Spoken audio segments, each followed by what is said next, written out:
எல்லாரும் எப்படி இருக்கீங்க? நம்ம ரொம்ப தனிமையா இருக்கோம். நம்ம பேசுறதுக்கு சரியான ஆள் இல்ல. நம்ம யார்ட்ட என்ன பேசணும்னு தெரியல. நம்ம மனசுல இருக்கிறது எல்லாத்தையும் ஒரு ஆள்ட்ட சொன்னாக்கா, அது நம்பிக்கையா அவங்கள்ட்ட மட்டும் இருக்குமா? அவங்க வெளியில சொல்லிட்டாக்கா, நம்முடைய மனசு என்ன செய்யும்? நம்ம ஒருத்தவங்கள நம்பி நம்ம மனசுல வச்சிருக்கிறத சொல்லலாமா? நம்ம மனசுல நெறைய கேள்வி இருக்கும். என்ன யோசிப்போம்?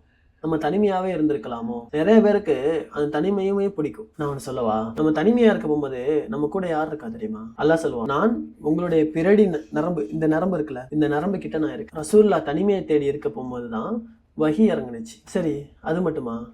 யூசுப் அலைஹிவஸல்லம் அவங்கள சிறையில அடைக்கிறாங்க. சிறையில ரொம்ப காலமா தனிமையில இருக்காங்க. அவங்க சொன்ன ஒரு விஷயத்த அல்லாஹ் குர்ஆன்ல சொல்லி காமிக்கிறான். எனக்கு சிறையில இருக்கிறது ரொம்ப பிடிச்சிருக்கு. ஏன்னா, நான் வெளியில இருந்தாக்கா, அவங்க சூழ்ச்சியில அகப்பட்டு நான் பாவம் செஞ்சிருவேனோன்னு சொல்லிட்டு பயப்படுறேன். யூசுப் அலைஹிஸ்ஸலாம் தனிமையா இருக்க போகும்போது அல்லாஹ்வோட உரையாடினதா அல்லாஹ் சொல்லி காமிக்கிறான்.